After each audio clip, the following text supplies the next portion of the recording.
Assalamu alaikum warahmatullah. I hope you guys fit and fine by the grace of Almighty Allah. Alhamdulillah, I am also very well. Today is the 28th of Ramadan, but I am very sad to inform you that today I could not the Fajr prayer. May Allah forgive me. Inshallah, I will not miss the Fajr prayer tomorrow. Today I'm wake up at 9 a.m. After freshening up, I sat down to study. It has been very hot since morning, around 36 degrees Celsius at home in my old tin shed, where the temperature is very high.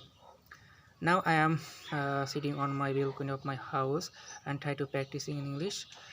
Every day I'm trying to practice English, and today, but I cannot speak English fluently. Inshallah, one day I'm able to speak English fluently. Everybody pray for me. Thank you so much. Assalamu alaikum warahmatullah.